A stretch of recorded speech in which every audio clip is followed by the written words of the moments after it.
In a rather surprising development, but one which has been welcomed quite widely, certainly in some quarters, the United States has said that in a situation like this, where COVID is a real threat to so many parts of the world, intellectual property or patents on vaccines should perhaps be removed in this present juncture, which would facilitate the rollout of the vaccine to many more people, millions more across the world in a shorter period of time. Now, this is a heavily regulated area, and it's something which is being looked at by various organizations and institutions, and it's going to take a lot of negotiation as well. So perhaps a fast rollout would be difficult. But then, of course, there is the pharma industry, which believes that by removing patents, it does in a way take away from all the work they've done, all the investments they've made, all the infrastructure they have created, and all the expenses that they have incurred towards creating vaccines and medication.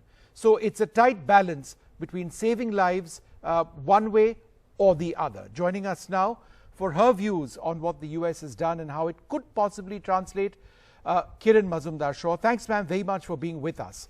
So it's a difficult call. Everybody wants to save lives. Pharma companies obviously want to. Governments want to as well. But is this call by the United States to waive patents in this present situation tenable for the pharma industry? Well, Vishnu, first and foremost, it is politically the right statement to make, but whether it will have the intended impact is the big question. Because let's face it, patents right now are not the stumbling block. What is a stumbling block for vaccine production are raw materials and consumables, which I think really there is an acute shortage of. And I think there is also another whole issue to be addressed, which is really the global capacity to produce vaccines. These are the stumbling blocks, not patents at the moment. Why do I say this? Because if you think about it, yesterday I was on a panel discussion where Dr. Tedros of WHO said that over 1.1 billion doses have been deployed in higher income countries. And of these 1.1 billion, only 0.3% of the lower and middle income countries' population has been vaccinated. So you can see that there is a huge amount of vaccine inequity in the world. And that's where this huge demand for patent waiver is coming from. Right. I think we need to address, vaccine equity and equitable access to vaccines, which is really the real, problem in the world today. So by just saying that you're waiving patents, what does it mean? Because let's face it, even in India today, we have had access to many, many patented vaccines, whether it is Novavax, whether it is J&J, whether it is, the Oxford vaccine, and I'm sure there'll be several others. So I think it is not about patents for us. It is about capacity. Even if we wanted to make mRNA vaccines in India, let's face it, Moderna itself had suspended its patents. So nothing stood in the way of an Indian company coming and trying to produce a generic version of Moderna's vaccine. But that is not the case. The case is that mRNA vaccines have a very, very different technology platform. And to just basically reproduce the platform and produce the mRNA vaccine is very time consuming. I don't think people realize how difficult it is to produce these biologics. And even if you could start now, let me tell you, it will take you a minimum of a year to even be able to scale up such vaccines. Right. So I think we should be realistic. What about some other vaccines, ones which are easily a non-mRNA? Do we in India, outside the big institutions, have the ability to translate a particular formula into quality production and thereby ramp up scale, which is what we need? So, Vishnu, I think people at large should understand what is the difference between a synthetically, chemically synthesized drug and what is the difference between a biologic product like a vaccine or an antibody for that matter. It is very different. Okay. the time from lab to scale up in a small molecule is very short if you know what the process is. Even if you know what the process is for a biologic, it will be very long. So let me tell you, whatever you try to do, even technology transfer itself of a vaccine or a biologic product will take 9 to 12 months. That's how long it takes. So let's not underestimate the complexity of transferring technology and scaling up. So right now, let's face it, whether it is biologically who's been, who entered into a deal with J&J to manufacture the J&J vaccine, whether it is Novavax and AstraZeneca, which have got Serum Institute to produce their vaccines, the time taken to scale up has been quite long. Yes. So it's not easy. Even if today Serum Institute or Biological E, or even for that matter Sputnik, wants another company to produce it, let me tell you, it's not something that can happen in weeks. It'll take months. Right.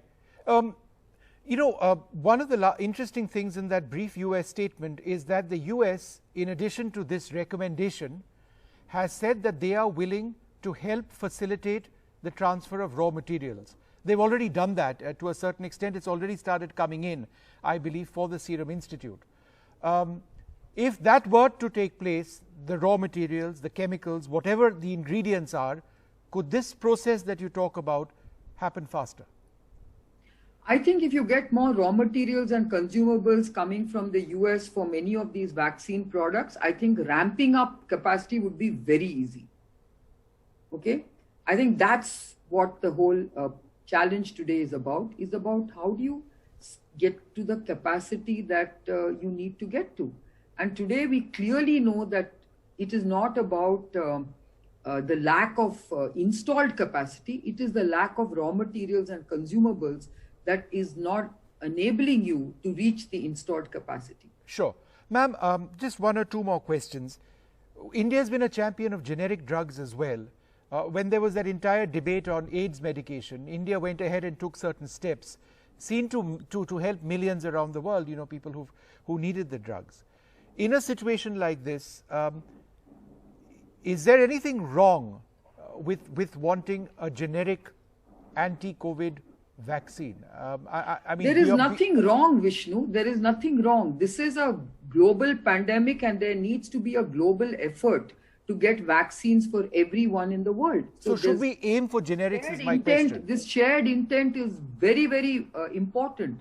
But what I'm trying to tell you is it's easier said than done. This right now, it's absolutely the right thing to say for any government, because if you want a patent waiver, it is the right thing to do and the right thing to say. But whether it will achieve the goal of producing the adequate number of vaccines with which to vaccinate the world is the question I am debating. For example, let me tell you one of the most effective ways that was, models or methodologies that was found was by Gilead.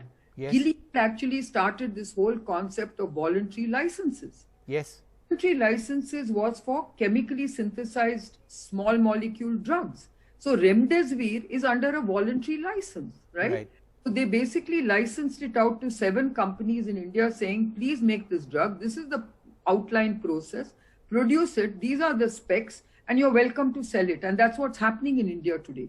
Thanks to those voluntary licenses, we are actually able to supply Remdesivir at large scale during the second wave and during the first wave for that matter.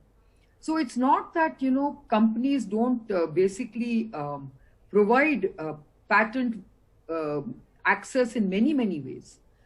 When you say a patent waiver, all I'm trying to say is just by waiving a patent will not help you to address. No, I take that point completely. One final question to you. What about the investments which are actually made? Because there is that entire argument that pharma companies, big pharma, need big money for research to take place. Prior to this, you know better than anybody else how long it is for a vaccine to be actually made. There is huge research, there are manpower costs, infrastructure science, this, that and the other, before you even get to the stage of manufacture. So if that is taken away, if a patent is removed, which protects intellectual property and so many other things, then it discourages the industry from doing something which it believes is the right step ahead. How does one balance that argument with what we are seeing now? So let me counter that by saying that in this particular case, let's not forget that it is huge amounts of public funding that have enabled these companies to develop vaccines at speed and scale it up for manufacturing. So they've received a lot of public funding. Right. It is from BARDA, whether it is from various COVAX, whether it is from the European Union, they've received a lot of funding, and it's all public funding. So it's not like they have invested huge amounts to get these vaccines to the market. Secondly, they've also had a huge help from the regulators to basically contract the regulatory time cycle to this kind of timeline. I mean, this vaccine has only taken 327 days from start to finish to get approved. So I don't think they can claim that, they've invested such a huge amount that they want their returns. I think, yes, of course, there's been very good science, very important science, and I congratulate all the scientists for what they've done to bring these vaccines to the fore. But to say that they made those investments and they need the return on these investments is not absolutely factually correct. So in this particular case, I think it is public funding. But I go back to the point that, look, it is not for want of patent restrictions that the capacities are not being, addressed. It is because there are genuine other stumbling blocks. And these are access to consumables and raw materials. So whilst it is a very good thing to do, which is to say that we are, all agreeing to patent waivers, will it solve the problem of what we need to do today is the big question. And I don't agree that it is the solution. All right, ma'am. It's always a pleasure to speak to you. You simplify these things so easily. Thank you very much indeed, ma'am, for being with us. Thank you.